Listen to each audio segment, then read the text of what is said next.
Seguimos en opinión, nos acompaña hoy el ex ministro de Energía y Minas, actual decano del Colegio de Ingenieros del Perú, Carlos Herrera Descalzi. La pregunta de rigor: ¿qué opina del actual ministro, Jorge Merino? ¿Y qué opina del gobierno de Ollanta-Humala, ya desde afuera, ¿no? Usted culmina su gestión con el primer gabinete de Salomón Lerner Guitis a finales de 2011. Claro, yo siendo exministro prefiero no opinar sobre un colega. Creo que es la opinión pública en general la que puede dar una opinión general. Claro, tal vez la gestión es más relevante, ¿no? Pero en todo caso, ¿considera que ha seguido un programa, digamos, dentro del sector? ¿Se han seguido las políticas? ¿Habían políticas? Habían políticas. La hoja de ruta marcaba políticas, tenía metas bastante claras. No se ha seguido. No se ha seguido. Han habido incluso algunos temas que conceptualmente son errados. Le pongo un ejemplo, ¿no es cierto? Mucha gente ha celebrado este fondo para el subsidio del valor del GLP. Creo que pocos saben que eso se está pagando con las tarifas eléctricas. Y ese fondo se paga con las tarifas eléctricas y se paga con el transporte de gas. Pero en el transporte de gas no paga el proyecto de exportación, lo han exonerado de este pago. Y en las tarifas eléctricas, con igual derecho, muchos grandes consumidores que están protegidos por convenios de estabilidad jurídica tendrían el derecho de exonerarse. La electricidad es una energía limpia, el gas que se transporta es una energía limpia. Y estamos subsidiando algo que se parece mucho más al petróleo que al gas.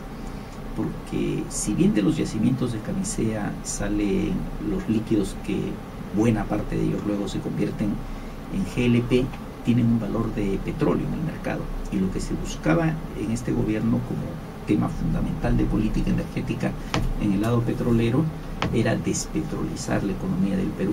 Es decir, que el consumo no sea dependiente de productos que tienen un valor de petróleo a precio internacional. El GLP es eso. Entonces, si miro los avances, en lugar de que haya habido una penetración fuerte del gas natural, lo que hemos hecho es estamos propiciando, y en cifras masivas, la penetración del GLP en el campo. ¿No? Entonces, a mí me parece absurdo como política energética, me parece que va en sentido exactamente opuesto a la masificación que se prometió, ¿no? Entonces, hay allí una ausencia de conceptos. El no entender bien los conceptos. Uno debería entender que el GLP, económicamente, por temas de precios, por lo que nos estamos conversando, es petróleo. El gas natural es una cosa diferente. La masificación no era del GLP, era la masificación del gas natural. Y lo que estamos haciendo es estamos usando fondos del gas natural y fondos de la energía eléctrica para subsidiar la penetración del GLP. Y básicamente el GNB o el gas natural se ha quedado en Lima y va a la exportación. Hay proyectos para masificarlo más allá del gasoducto sur que también genera polémica porque habría un trasvase de los recursos hacia las tarifas que todos pagamos, ¿verdad? Claro, y en ese proyecto, el proyecto del sur, o sea, si uno lo hubiera hecho con una economía y con mucha miopía, para ir al sur había que ir al sur, pero hubiéramos hecho solamente una extensión del gasoducto por la costa. Pero lo que se quiso fue darle una nueva vida a la sierra y desconcentrar la economía, no tener toda la producción viniendo a la región central y a Lima, sino yendo al sur. Ese fue el mérito, es el mérito del proyecto del gasoducto del sur. Pero alguien tiene que pagar por ese costo. Ese es un gasoducto donde hay una parte troncal que tiene un gran consumidor que es el que va a pagar el costo total, el de él más las ramas del gasoducto que son las que van a los distintos departamentos que tienen la función social. Y entonces ese gran consumidor iba a ser especialmente la petroquímica, y especialmente la petroquímica del etano. O sea, el gran valor de ese proyecto es la petroquímica del etano. Yo lo que veo es un proyecto ahora que apunta a quedarse sin la petroquímica del etano. Ayer una persona de prensa me llamó y me hizo preguntas acerca de respuestas que había tenido de otros interlocutores que le aseguraban que es un proyecto que se está haciendo básicamente para exportar energía eléctrica a Chile, que necesita energía eléctrica. Entonces, sería otro proyecto que se habría desnaturalizado en lo que era su principal ventaja. Ya exportamos a Ecuador, ¿no? Me parece, ¿no? GLP. Sí. Y con estos últimos apagones que están ocurriendo, el sistema interconectado que tiene fallas, no es la primera vez, está afectando a la industria, ¿no? Se está perdiendo mucho dinero, y Luz del Sur, por ejemplo, tiene que pagar por una indemnización, en fin, entiendo, pero a lo que voy es, ¿a qué nos está llevando esto? Tenemos problemas, tenemos una serie de problemas que no se han ventilado, ¿ya? Uno de los problemas pasa por el tema de las tarifas eléctricas, la concepción de las tarifas eléctricas. Se habló desde el inicio de lo que se llamaba el sistema económicamente adaptado. Eso hay que decir, reconozco solamente lo que se necesita para ahora y para unos pocos meses más, no para muchos años más. Y en un país que crece con la velocidad con la que crece el Perú, las inversiones hay que hacerlas para varios años. Pero entonces las empresas, cuando hacen sus inversiones, nunca vas a estar a la par. Claro, pero las empresas no van a hacer las inversiones si no se las pagan, o si recién se las reconocen dentro de N años, ¿no? Tenemos un cuello de botella en el tema de distribución. No creo que en Lima, o en todo caso en Lima, la situación no es tan crítica como en provincias. En provincias la situación es crítica porque no se ha invertido en distribución.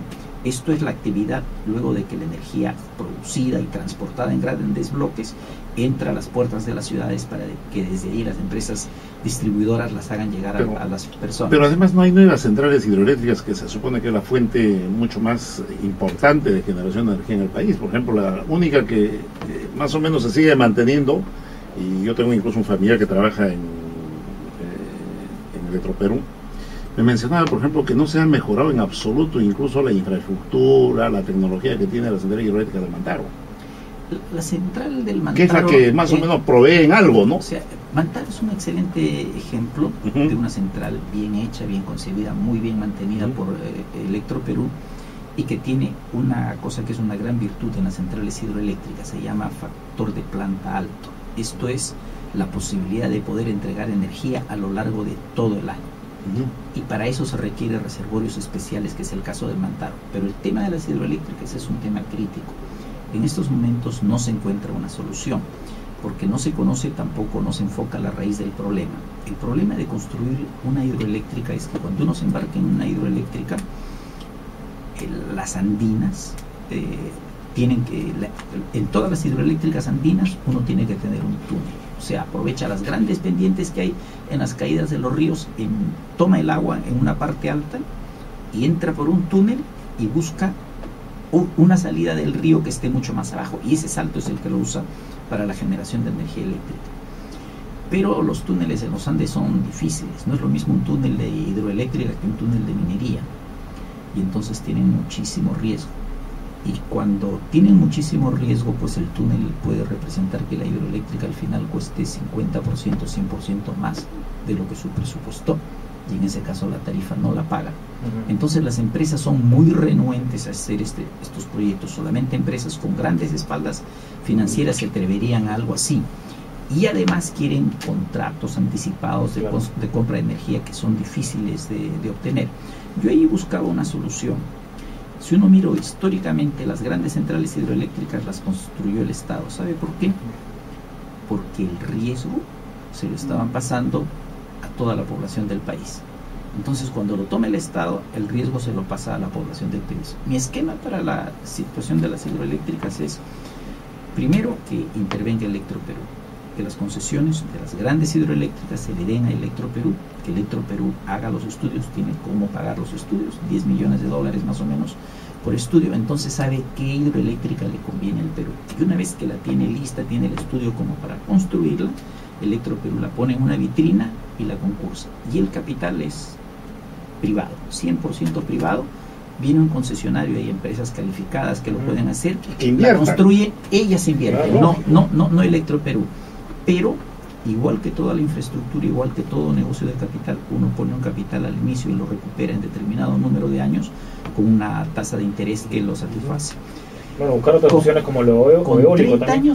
Con 30 años holgadamente se recupera la inversión. Es decir, Electroperú pone sus $10 millones, tiene su estudio, viene una empresa, hace ya sus propios cálculos sobre la base de lo que ha hecho Electroperú, construye, explota la central por 10 años. Electroperú, bajo esas condiciones, le puede garantizar la compra de la energía, con lo cual el proyecto se financia y a los 30 años retorna a Electroperú sin que haya tenido que se pagar nada. habló en algún momento de hacer un mapeo de dónde se necesitaban, dónde eran las cabeceras donde se podía construir eléctrica.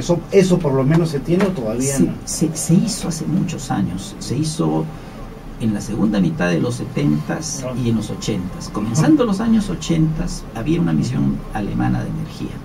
Hubo un entredicho con el Ministerio de Energía y Minas, trataron mal a la gente de la misión alemana, entonces pidieron el retiro del jefe, se fue el jefe y el año siguiente se fue la misión. Cuestión de visión, ¿no? Porque hay países de la región que van a necesitar ya están necesitados, como Venezuela, por ejemplo, ¿no? No, les cuento algo más que es interesante. Nosotros, por la posición geográfica que tenemos en América Latina, para nosotros esa era mi política en el sector hidroeléctrico, nosotros desarrollamos nuestras hidroeléctricas. Y esa que es energía renovable y que ahora se pierde en el mar, la colocábamos en los mercados de Chile y de Brasil. Y con el dinero de Chile y Brasil pagábamos las hidroeléctricas que luego regresaban gratis para nosotros cuando las teníamos que utilizar. Ese era mi esquema.